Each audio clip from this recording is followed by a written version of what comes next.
یہ ہمارے اکابر کی قربانی جو آج ملک کے اندر آزاد ہو کر گھوم رہے ہیں. ہم اپنے اکابر کی آزادی کو پڑھیں, اپنے اکابر کی تاریخ کو پڑھیں, علماء کی تاریخ کو پڑھیں, کس طرح قربانی اس ملک میں خاطر کیا. ہم اپنے بچوں کو کیا بتاتے ہیں؟ ان چند لوگوں کے نام بتاتے ہیں کہ ان کی قربانی ہے, انہوں نے قربانیاں دیا ہے, بلکہ قربانی تو اصل ہمارے اکابر ہمارے اسلاف نے دیا. آج جو ہم کو لوگ کہتے ہیں کہ یہ کیا ہے, مہاجر ہے, ہجرت کر کے آئے ہیں, یاد رکھو اگر ہم نہ ہوتے تو تم بھی نہیں ہوتے. تم تو انگریز کی غلامی کرتے تھے, تمہارے لوگ انگریز سے پیشہ لیا کرتے تھے, تمہارے لوگ انگریزوں کی جاسوسی کرتے تھے. ہمارے علماء انگریزوں کے خلاف لڑ لیا کرتے تھے, ہمارے اکابر انگریزوں کے خلاف جہاد کیا کرتے تھے, لڑائی کیا کرتے تھے. ہمارے مسلمان تھے تمام لوگ جو اس وقت میں تھے دلیر ہو کر انگریز کے خلاف میدان میں آ گئے.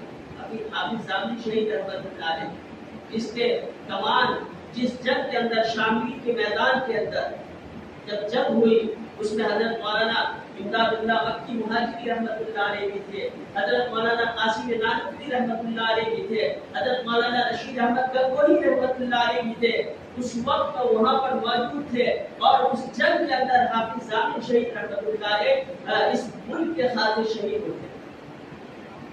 کیسی شہادت بیان کی جائے, کون سی شہادت بیان کی جائے. آج ہمارے اکابر کے تاریخ کو فہرست سے اٹھا دیا گیا, نکال دیا گیا تاکہ مسلمانوں کی قربانی منظر عام میں نہ آئے. ہم اپنے بچوں کو بتانا ہے, اپنے بچوں کو تعلیم دینا ہے, اس ملک کے خاطر مسلمانوں کا بڑا قربانی ہو. حضرت مولانا شاہ مولانا حسین احمد مدنی مالٹا کی جیل میں ہے اور مقدمہ میں پیش کیا گیا, کورٹ میں پیش کیا گیا. ان کے اوپر کیس چلا ہوا تھا.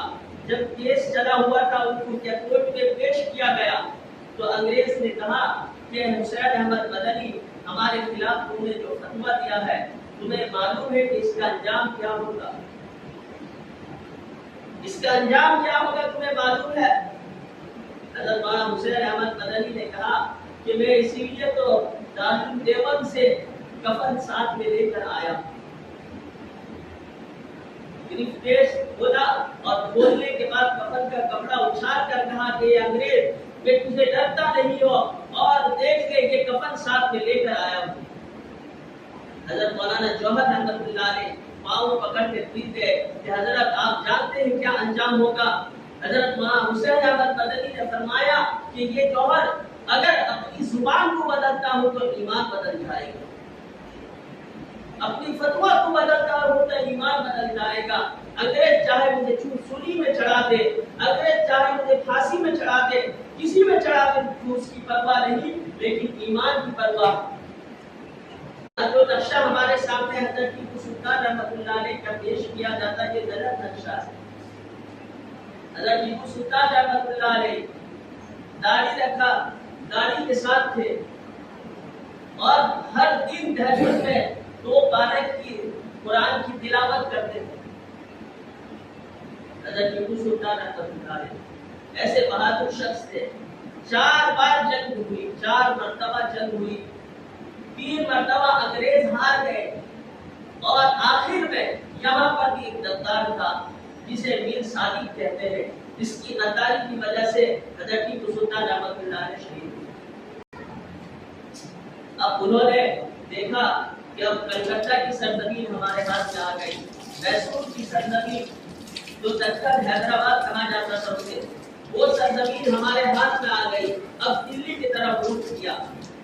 دلی کے اندر اس وقت میں حضرت مولانا شاہ محدث دہلوی رحمت اللہ علیہ کے بیٹے حضرت مولانا عبد العزیز حق دہلوی,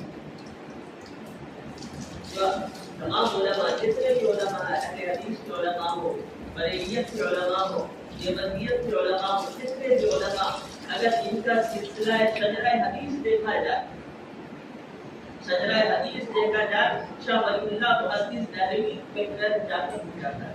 سب کے استاد شاہ ولی اللہ محدث دہلوی. جتنے بھی دیکھو، تو چاہے اہل حدیث ہو، چاہے بریلیت علماء ہو، چاہے دیوبندیت کے علماء ہو، ساروں کی شجرہ جو ہے جا کر حضرت مولانا ولی اللہ محدث دہلوی تک اٹھ جاتا ہے۔ یہ اتنے لڑکے تھے اس وقت میں، انہوں نے جب انگریزوں کا چال چلن دیکھا، سمجھ میں آ گیا کہ انگریز اس ملک کے اندر کیا چاہتا ہے، انگریز کا کیا سازش